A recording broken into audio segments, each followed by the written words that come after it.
السلام عليكم حبايبي، عاملين ايه؟ وحشتوني كتير. شايفين الاكله الحلوه دي؟ تعالى اقول لكم عملتها ازاي.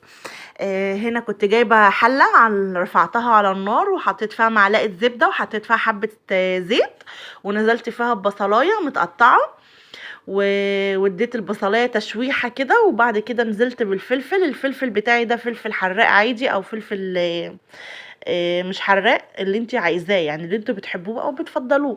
انا عن نفسي بحط الاتنين. بعد كده نزلت بشفشق الطماطم، كنت ضربها في الخلاط. وبعد كده نزلت باتنين مرقه و... ونزلت بالملح بتاعي، وهنزل بالفلفل والكمون والشطه. وبعد كده هقلب الطماطم وهسيبها تتسبك مع نفسها. تمام كده؟ قولوا تمام.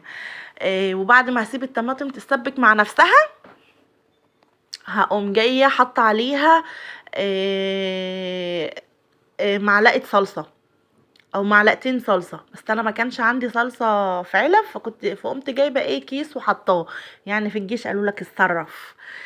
المهم بقى، بعد ما حطيت الصلصه كده، الطماطم كانت اتسبكت اهيت وانا حطيت الصلصه عليها. هديها تقليبه وهنزل عليها بعد كده بالميه بتاعتي بميه. وبعدين هنزل بالمكرونه. المكرونه طبعا من غير ما اسلقها ومن غير اي حاجه، هنزل بالمكرونه على طول. تمام. هنا كنت نزلت بالمكرونه اهوت، وهقلبها تقليبه واسيبها بقى تستوي مع نفسها. وكده يبقى احنا خلصنا من المكرونه. المهم بقى، لو وصلتوا لهنا ما تنسوش تعملوا متابعه لو انتوا مش متابعيني، وتعملوا لي لايك وتعليقات كتيره بقى كده كده، يعني تعليقات كتيره قوي، وتصلوا على النبي، اهم حاجه في التعليقات عشان بس ربنا يبارك لنا. المهم، دي يا ستي اللمنتي كانت فراخ فايضة من فراخ مشوية، كنت شاوية فراخ يعني، وكان ده فاضل منها.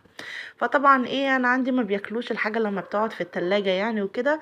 فالمهم قلت اتصرف، ما انا برضو مش هرميها، ما هو حرام. الحاجة دلوقتي ما عادتش رخيصة، بقت كل حاجة غالية. واصلا حرام ان الواحد يعني يرمي اكل او حاجات من ديت. المهم جبت صدرين الفراخ زي ما انتوا شايفين كده، وقطعتهم. وبعد ما هقطعهم، قطعتهم شرايح زي الشاورما كده. انا بحب اقطع بالمقص، ما بحبش اقطع بالسكينه، بستسهل المقص عشان ما حدش يقول انت بتقطعي بالمقص.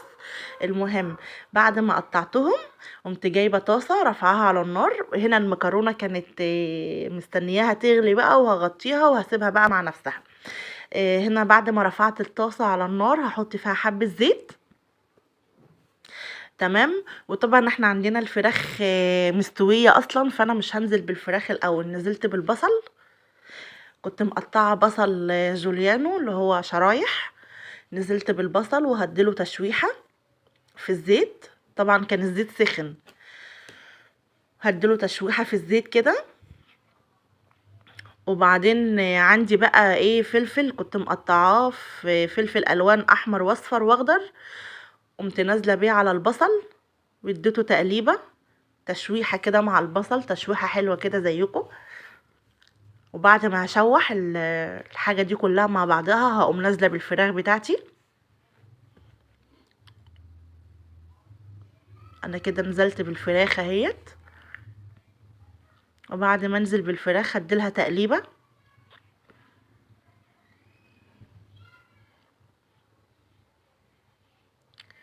تنسوش لو وصلتوا لهنا تعملوا لي لايك، كومنت حلو منكم كده، واظبطوني بقى. هنا بعد ما نزلت بالفراخ حطيت لها فلفل اسمر وكمون. وهحط لها كاري طبعا بيبقى حلو جدا ومفيد جدا في الاكل، هو والكركم. انا بحب احط كاري وكركم بصراحه. المهم بعدين حطيت شطه، وحطيت ملح. ونزلت بحبه بهارات فراخ. تمام. وهديهم تشويحه كده، وبعدين هزودهم ربع كوبايه ميه، وهسيبها بقى مع نفسها يعني تغلي غلوتين كده، وهدفع عليها عشان انا بحب الحاجه بيبقى فيها صوص كده. المهم كان كده الاكل معايا خلص. طبعا المكرونه شايفين جميله ازاي، والصوص فيها حلو ازاي كده. ودي الفراخ بعد ما خلصتها، كان طعمها جميل جدا، وما كانش باين ان هي اصلا بايته في التلاجة. لو عجبكم الاكل ما تنسوش تعملوا لايك.